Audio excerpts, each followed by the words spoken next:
Gila guys, ngeri banget ini guys. Lu tahu gak sih setelah 4 bulan perang sekarang Iran sama Amerika Serikat mau berdamai. Ini betul-betul berita yang sangat-sangat mengkhawatirkan guys. Tapi kenapa BNX bilang ini ngeri banget ya? Emang apa bahayanya? Dan gimana nasibnya Indonesia kalau Iran sama Amerika Serikat betul-betul berdamai? Apakah bisa perdamaian ini jadi kabar baik atau justru kabar buruk bagi negara Indonesia ini guys? So kalau lu penasaran gimana sih update terbaru dari situasi di Timur Tengah dan kenapa menurut BNX ini sesuatu yang mengerikan? Lu jangan skip video ini, let's check this out. Jadi teman-teman, ini kita masuk ke saat-saat yang sangat menegangkan, bahkan mengerikan menurut gua. Dan lu udah tahu ya, namanya BNX itu punya prediksi, punya ramalan. Dan sayangnya ya, seringkali tepat ramalannya BNX. Kenapa ini mengerikan? Karena kalau lu lihat semua media di luar sana, mereka semua bereuforia.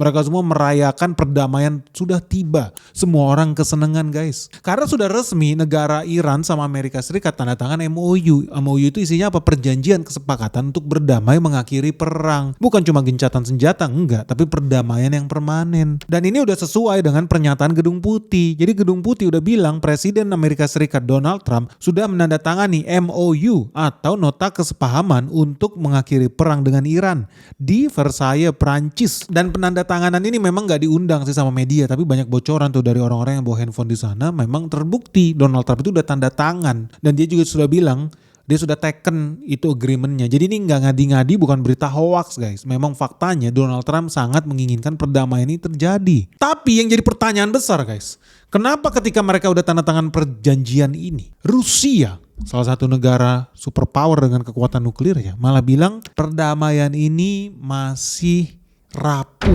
fragile, rentan guys. Beda sendiri nih. Ketika banyak negara-negara bersuka cita, Rusia satu-satunya yang bilang hati-hati loh, perjanjian ini sangat rapuh. Ada apa guys? Makanya lu jangan skip video ini loh. Karena gue bakal bahas lebih detail nanti di bagian akhir. Tapi kita ikutin dulu lah euforia yang terjadi di media massa karena banyak manusia di planet bumi ini senengnya dikadalin. Kenapa banyak yang senang dikadalin? Ya karena kalau lu lihat isi MOU itu luar biasa bagus guys, luar biasa indah. Ada 14 poin di situ, poin-poin yang merupakan kesepakatan antara Iran dengan Amerika Serikat. Nah 14 poin itu, ini gue bacain guys sesuatu ya. Yang pertama apa? Mereka setuju untuk gencatan senjata permanen. Yang kedua, mereka sepakat kedua negara bakal saling menghormati kedaulatan satu sama lainnya. Yang ketiga, negosiasi damai harus dicapai nih dalam waktu 60 hari ke depan. Yang keempat, Amerika Serikat bakal mencabut blokade mereka di Selat Hormuz. Artinya di sini kapal-kapal udah boleh nih keluar masuk bawa minyak, bawa kontainer dari Iran. Nah yang kelima, Iran sendiri begitu dicabut blokadenya Amerika Serikat, dia menjamin keamanan kapal-kapal yang lewat dari Selat Hormuz. Gak usah takut kena rudal lu. Nah yang keenam, nah ini luar biasa guys. Yang keenam nih, di kesepakatan itu Amerika Serikat setuju, dia udah taken nih dana pembangunan nilainya 300 miliar dolar buat apa? Memperbaiki kerusakan yang terjadi di Iran. 300 miliar dolar, lu bayangin guys, ini nilainya setara 5.000 triliun. Duit 5.000 triliun masuk ke Iran. Lu bisa bayangin, jadi dari sini siapa yang menang, siapa yang kalah ya. Kalau ada yang bilang Donald Trump menang, Amerika menang, menurut gua enggak juga. 5.000 triliun masuk ke Iran guys. Dan gak berhenti sampai di situ karena di poin yang ketujuh, Amerika Serikat akan mencabut nih semua sanksi terhadap negara Iran. Nah yang ke-8, dengan syarat apa? Iran tidak lagi mengembangkan senjata nuklirnya. Ini gampang sebenarnya buat Iran nih. Makanya ada poin yang ke-9. Yang ke-9 apa? Program nuklirnya Iran saat ini pause dulu, jadi status quo. Gak usah diganggu gugat, gak usah dimodernisasi, gak usah dijalanin juga, gak usah di-upgrade. Status quo tapi selama proses negosiasi. Jadi Iran akan menghentikan pengayaan uranium dia juga yang katanya buat tujuan damai. Nah yang ke-10, Amerika Serikat setuju ekspor minyak bumi dari Iran itu bakal diizinkan kembali. Jadi udah boleh dibuka lagi nih. Iran udah bisa jualan minyak mereka lagi. Nah yang ke-11, nah ini luar biasa nih karena Iran itu sebetulnya punya banyak aset di luar negeri. Mereka punya aset di Jerman, di Swiss, di Dubai. Nah aset-aset Iran yang selama ini dibekukan sama Barat sekarang resmi sudah dicairkan. Jadi udah gak boleh lagi dibekukan sama bank-bank itu. Mereka udah bisa pakai lagi duit rakyat mereka sendiri. Dan ini normal guys. Kenapa? Kayak Indonesia aja. Indonesia punya begitu banyak aset di Amerika lah, di New York lah, di negara-negara barat lah. Pertamina, BUMN kita itu punya begitu banyak aset triliunan di luar negeri. Ya begitupun negara Iran. Mereka punya ribuan aset. Mereka punya ribuan triliun duit mereka yang berceceran di seluruh planet bumi. Nah itu di freeze. Sama kayak Rusia, duitnya ribuan triliun juga di freeze sama barat. Nah Iran beruntung. Sekarang duit mereka sudah boleh bergerak lagi, udah liquid lagi nih. Nah yang kedua belah pihak udah sepakat bakal bikin unit khusus, divisi khusus nih buat memonitoring proses perdamaian ini. Dan mereka juga udah sepakat meeting mereka nggak bakal berhenti sampai di sini. Mereka bakal terus bernegosiasi sampai tercapai kesepakatan yang final guys. Dan kesepakatan yang final ini sesuai dengan poin nomor 14 biar makin sah, bukan dibikin di hadapan notaris, bukan. Tapi kesepakatan nanti versi akhirnya, versi finalnya bakal disahkan langsung sama PBB, sama United Nation. Jadi intinya kalau lu rangkum ya dari 14 poin itu sebetulnya ada 5 poin inti. Yang pertama, perang berhenti. Yang kedua, Hormuz dibuka kembali. Yang ketiga, sanksi blokade Iran dicabut. Yang keempat, ekonomi Iran resmi dipulihkan. Jadi aset-asetnya, minyaknya, investasinya, emasnya, cadangan dolarnya udah boleh diaktifasi kembali. Nah yang kelima, terkait program nuklirnya Iran, ya mereka harus sepakat program ini wajib dibatasin. Kalaupun dijalankan pengawasannya harus ketat. Menarik guys. Nah kalau lu perhatiin poin-poin dari 14 poin itu ya, intinya yang gue lihat, yang menang ini siapa sebetulnya? Bukan Amerika Serikat, bukan Israel, tapi Iran yang sebetulnya menang besar. Karena mereka jadi bisa ngapa-ngapain aja. Mereka bisa pakai asetnya sendiri, mereka bisa jualan minyak lagi. Kalau zaman dulu minyak Iran itu diboikot guys. Kalau lu bawa minyak Iran, lu bisa kena sanksi dari Amerika Serikat. Nah sekarang semua bakal dibuka. Akses itu dibuka.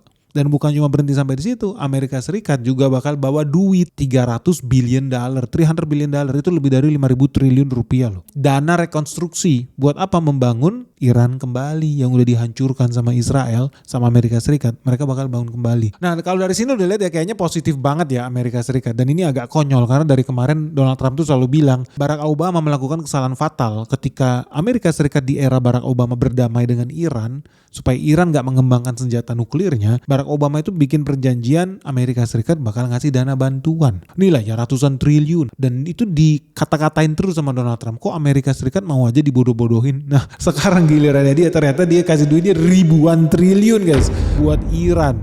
Konyol nih. Ini bahkan bisa jadi Donald Trump salah langkah karena rakyat Amerika Serikat justru bakal merasa dibodoh-bodohin. Apalagi kalau gua ngelihat media di sana banyak yang goreng isu ini. Kok tiba-tiba jadi rakyat Amerika Serikat yang harus bayarin itu? Nah sebetulnya enggak. Karena kalau lu lihat MOU itu lebih dalam lagi, duit 300 billion dollar itu, nih hebatnya Donald Trump ya. Yang bayar itu bukan Amerika Serikat bro. Tapi yang bakal bayar malah negara-negara Arab. Uni Emirat Arab, Arab Saudi dan lain sebagainya. Mereka yang disuruh patungan nih buat memperbaiki Iran. Gila ya. Gila sih. Tapi udahlah guys, ujung-ujungnya kan harusnya kabar baik ya. Negara-negara ini saling berdamai iya.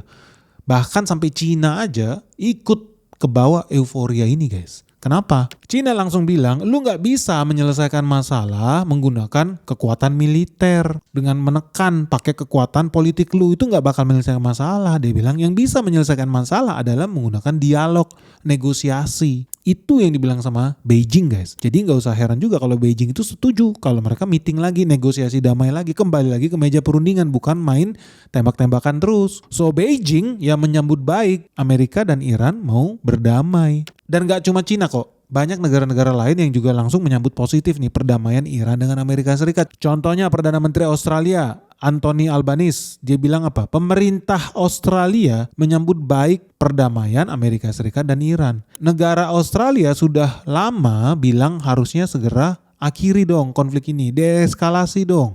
Termasuk di Lebanon dong. Langsung dong damai dong. Karena kalau makin lama perang ini berlanjut, maka makin besar dampaknya juga terhadap dunia. Jadi para pihak harus mau menahan diri, harus mau bikin perundingan yang konstruktif, yang esensial untuk bisa menciptakan perdamaian yang permanen. Jadi Australia menyambut baik. Takaichi dari Jepang, Perdana Menteri Jepang juga bilang yang sama. Takaichi bilang apa?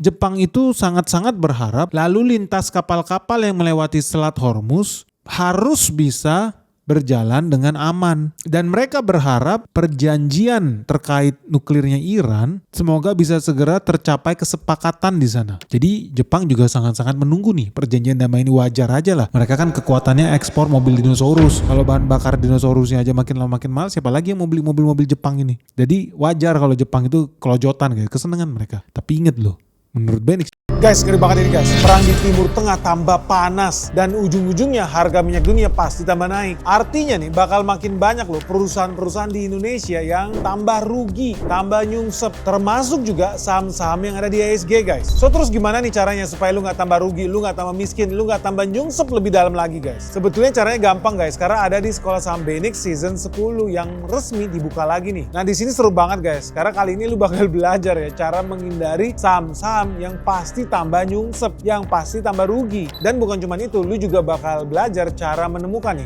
saham-saham yang bakal diuntungkan justru ketika dunia tambah panas. So buat teman-teman nih, buat kamu-kamu yang masih pemula, masih newbie, masih beginner di dunia saham, dan lu pengen belajar gimana sih cara investasi yang benar dari nol, nah inilah momen yang paling tepat, ini saat yang paling pas guys. Kenapa? Karena bentar lagi market crash sudah ada di depan mata guys. Kita menuju detik-detik yang menegangkan. Apalagi ya, suku bunga di Amerika Serikat bakal makin naik tinggi loh. So, kamu pengen tahu nggak sih? Kamu pengen bisa ngerti nggak sih? Perusahaan mana yang layak buat diinvestasikan, mana yang tidak layak sama sekali. Nah, lu gak usah khawatir karena semuanya bakal kita bahas tuntas di Sekolah Saham Benix season 10 ini. Karena cuma di sini ya kita bakal belajar bareng cara membaca laporan keuangan, ekonomi makro, sektor-sektor unggulan yang ada di IHSG, sampai perusahaan-perusahaan yang bisa jadi penggerak bursa efek Indonesia guys. Apalagi di sini juga ada sesi Ask Me Anything ya. Sesi di mana lu bisa bebas tanya apa aja ke Benix langsung soal dunia saham dan investasi. So, tunggu apa lagi nih? Yuk segera daftarin dirimu sekarang juga. Hubungin WhatsApp admin kita Michelle di 0811 868 959. Atau lu bisa kunjungin website kita juga di www.sekolahsahambenix.com. Oke guys, sampai ketemu ya. Salam sehat, salam cuan.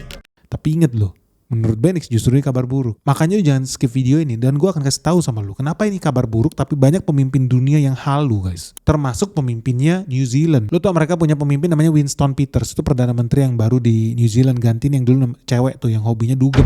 Nah, si Peter bilang apa? Menurut Peter, perjanjian damai ini adalah langkah pertama yang sangat-sangat baik untuk mengurangi ketegangan di Timur Tengah. Ini langkah awal yang baik untuk mempromosikan kestabilan di wilayah Timur Tengah dan ini sangat penting bagi keamanan ekonomi dunia. Jadi, yang namanya dialog, yang namanya diplomasi harus terus diselenggarakan secara efektif supaya bisa menyelesaikan masalah-masalah secara permanen. Jadi dari situ udah bisa lihat ya, para pemimpin dunia, sekutu, NATO, mau Jepang, Australia, New Zealand, semua udah sepakat lah. Perdamaian ini kabar yang baik, mereka sangat-sangat menantikan ini. Nah, kenapa tiba-tiba mereka bisa mendadak kompak guys? Ya sebetulnya karena Donald Trump udah berulang kali bilang, dia sangat menginginkan kedamaian terjadi di Timur Tengah. Ingat ya, Amerika Serikat itu polisi dunia, mereka pemimpin NATO guys. Dan Donald Trump udah bilang begini, without us, without the United States, there would be no Israel. Without me, there would be no Israel, because no other president was willing to do what I did. without the United States, there will be no Israel. Ini fatal guys. Kedengarannya kabar baik bagi yang gak paham. Tapi kalau lu yang paham, ini gak bagus. Ini artinya dia menginjak-injak kedaulatan Israel. Seolah-olah Donald Trump lupa diri. Dia bisa menang pemilu di Amerika Serikat.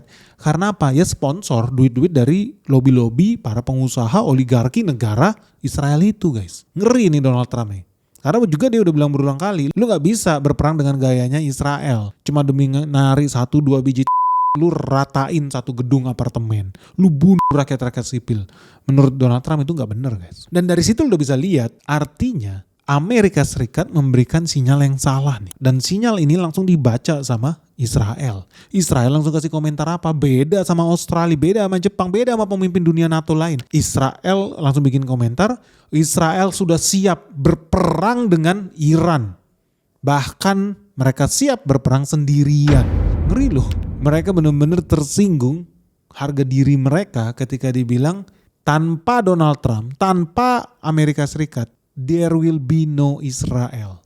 Woi, fatal nih Donald Trump bikin kesalahan nih. Dan apa responnya? Lu lihat ya, menteri-menteri di Israel langsung bersatu padu. Mereka bilang apa? Mereka tidak akan terikat. Negara Israel tidak akan terikat dengan perjanjian damai yang dibikin Amerika Serikat dan Iran. Itu urusan lu. Ngeri nih Israel.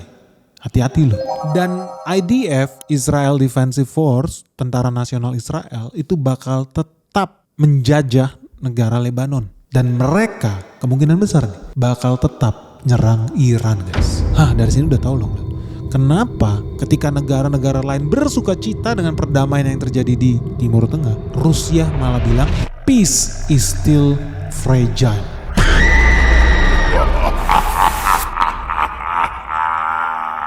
Dia satu-satunya negara yang bikin komentar beda loh dengan negara-negara lain. Ya mungkin karena mereka punya pengalaman lebih banyak lah dibanding Jepang, dibanding New Zealand tentang situasi di Timur Tengah. Dan gue setuju sama Rusia. Kenapa? Karena kan keinginan politik suatu negara. Contohnya, kenapa menteri-menteri di Israel pada marah dengan perjanjian ini? Pada kompak bilang mereka bakal tetap menjaga peperangan ini berlanjut terus. Pasti kenapa? Karena ada kebutuhan juga dari konstituennya. Dan faktanya kalau lu lihat nih, hasil interview terhadap rakyat ya yang ada di negara Israel, lu lihat nih, mereka gak percaya dengan rejimnya Iran.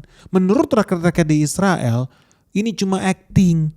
Menurut rakyat Israel, negara Iran, rejim di Iran akan terus-menerus menciptakan teror bagi negara Israel. Jadi mereka gak percaya, guys. Rakyat Israel sendiri gak percaya dengan perjanjian ini. Makanya gak usah heran, elit politiknya sama juga. Mereka juga gak percaya perdamaian ini akan terus terjadi selama masih ada negara yang namanya Iran. Artinya dari sudut pandang negara Israel, perang ini belum selesai.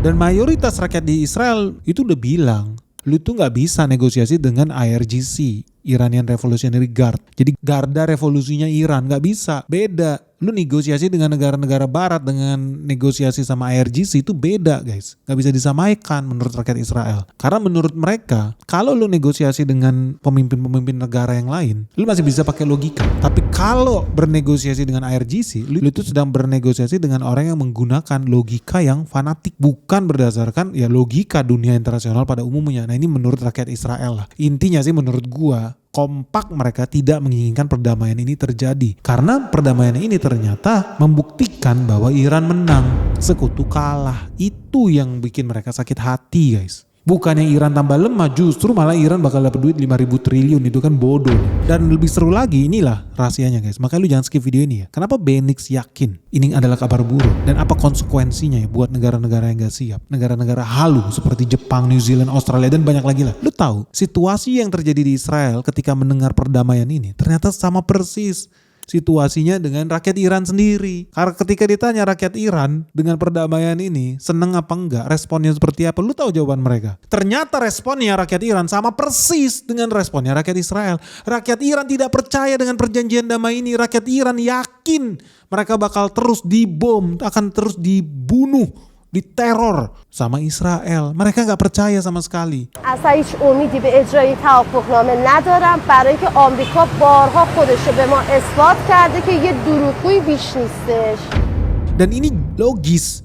Kenapa? Karena ingat ketika mereka udah berani menyatakan perang, rakyat udah bersatu padu. Dan ini harus hati-hati nih pemimpin Iran. Dan keinginan rakyat di Iran adalah balas dendam terhadap kematian pemimpin tertinggi mereka, Khomeini. Tiba-tiba ujungnya pemimpin-pemimpin politik di Iran malah berdamai. Lu harus hati-hati. Bisa jadi bakal ada kudeta di Iran. Kenapa? Karena yang diinginkan oleh rakyat Iran adalah pembalasan dendam. Justru perdamaian yang dibikin oleh pemimpin politik di Iran ini mencederai apa harga dirinya rakyat Iran. Jadi baru kali ini gue melihat rakyat Israel sama rakyat Iran kompak, bro. Mereka kompak pengen terus perang ya sampai dendamnya itu hilang. Ini kompak nih, tumben kompak. Yang gak kompak siapa? Ya elit di Washington sama elit politik yang ada di Iran. Win-win solution, dapat duit triliunan, siapa yang gak mau. Dan udah tahu ya namanya Presiden Donald Trump, bisnisnya apa? Pengusaha properti. Dari situ udah bisa lihat kalau seandainya Iran dapat duit ribuan triliun buat rekonstruksi, buat pembangunan properti, udah tahu dong yang bakal menang tender siapa. Ngerti loh. Tapi ya udahlah, buat orang yang gak paham, mereka langsung euforia, langsung pesta pora. Bahkan banyak trader-trader yang kesenengan karena kabar baiknya ya, setelah perjanjian damai ini diumumkan antara Iran dan Amerika Serikat, lu tahu harga minyak dunia langsung turun. 3%. Mau lu bilang brand kek, WTI kek, minyak murban kek, semua pada turun guys. Turunnya sekitar 3% lah. So banyak orang di dunia ini halusinasi tingkat tinggi. And that's okay kalau lu bisa manfaatkan momen ini. Buat apa? Stok minyak lebih banyak lagi. Dan gue yakin dalam jangka pendek harga minyak bakal turun. Tapi ingat itu dalam jangka pendek. So teman-teman dari sini lu bisa lihat ya. Ketika banyak orang pada happy dengan berita damai ini. Dan terbukti dari harga-harga minyak dunia anjlok. Dan pemimpin dunia pun bersuka cita. Tapi Benix bilang tidak, lu harus hati-hati. Lu bakal lihat apa yang terjadi. Iran bakal digempur sama demonstrasi massal. Ingat ya, lu tuh tidak berperang dengan negara yang berperang dengan basis ekonomi, basis politik. No. Lu lagi berperang dengan negara yang bahkan prajuritnya sendiri rela berperang kagak dibayar bro. Ini fanatisme, ini fanatik loh. Fanatik itu beda sama tentara nasional negara manapun yang berperang karena terima gaji. No, ketika lu berperang lawan dengan negara fanatik, orang-orang yang rela berperang mati jiwa raga tanpa dibayar pun rela. Tiba-tiba pemimpinnya salaman, apa yang terjadi? Lu bisa jadi saksi, bentar lagi akan terjadi demonstrasi massal di Iran. Dan ini harus dimanfaatkan dengan baik. So apa yang terjadi? Lu akan lihat perdamaian ini semu, perdamaian ini fragile, itu gue setuju. Dan ini hanya berlangsung dalam jangka pendek. Karena menurut Benix, ini kabar buruk bagi orang yang ada di Amerika Serikat. Kenapa? Karena dari sini lu udah paham. Di Iran sendiri ini kabar buruk. Di Israel sendiri ini kabar buruk. Di Amerika Serikat sendiri sekarang udah banyak orang yang bilang ini deal yang merugikan mereka. Artinya dari sini teman-teman bisa lihat ya, lu bakal menjadi saksi. Sebentar lagi akan terjadi peristiwa false flag di tanah Amerika Serikat. Kenapa? Karena perang ini tidak ditakdirkan buat berhenti secepat ini. So, lu bakal lihat dalam bulan Juli sampai September, kalau lu ada di Amerika Serikat hari ini, lu harus hati-hati. Amerika Serikat sudah terbukti berulang kali rela membantai, mengorbankan prajuritnya sendiri, rakyatnya sendiri, biar oligarki di sana tambah kaya raya, tambah cuan dengan terjadi perang. Contoh 9/11 September, perang di Timur Tengah, hancur lebur Irak di situ. Ada senjata nuklir ditemukan, padahal dituduh Saddam Hussein beginilah, Saddam Hussein kagak ada. Tapi yang penting udah cuan dulu lah. Terus gimana nasib orang yang mati di Twin Tower itu 9/11, WTC meledak? Ya sudahlah, korban, tumbal guys. Sama seperti USS Liberty, kapal perang Amerika Serikat yang sengaja ditumbalin juga. Supaya apa? Supaya tambah cuan oligarki di Amerika Serikat. Nah teman-teman bakal lihat peristiwa penumbalan besar itu akan terulang lagi menurut Benix. So kalau lu hari ini ada di Amerika Serikat, gua akan sangat berhati-hati. Karena apa? Perdamaian ini banyak orang bilang kabar baik. Tapi menurut gue ini kabar buruk. Karena masih banyak sekali pihak-pihak yang tidak menginginkan perdamaian ini terjadi. So gimana caranya biar perdamaian ini cancel? So gimana caranya biar perang ini terus berlanjut? Penumbalan massal, false flag operation. Apakah ramalan Benix jadi kenyataan? Lu lihat, Juli, Agustus, September. Siap-siap akan makin banyak peristiwa-peristiwa aneh yang terjadi di Amerika Serikat. Nah menurut teman-teman gimana? Lu setuju gak dengan Jepang, dengan Australia, dengan negara-negara sekutu lah yang bilang wah bagus nih, damai nih, good news nih? Atau jangan-jangan menurut lu yang pada intinya mereka semua sepakat perdamaian sudah dekat, sudah tiba? Atau lu lebih setuju dengan Benix? Justru ini pintu gerbang menuju perang yang lebih besar lagi. Israel gak bakal tinggal diem, Iran juga gak bakal tinggal diem, dan mereka akan lakukan segala cara supaya perang ini berlanjut. Menurut lu mana yang benar nih? Sekutu NATO yang sekarang pada happy, mabok dengan kabar bahagia ini, atau jangan-jangan Israel tidak akan tinggal diam? Perdamaian ini memang temporer, rapuh seperti kata Rusia. So menurut lu yang benar mana nih guys? Ramalannya Benix atau ramalannya Donald Trump? Perdamaian sudah tiba.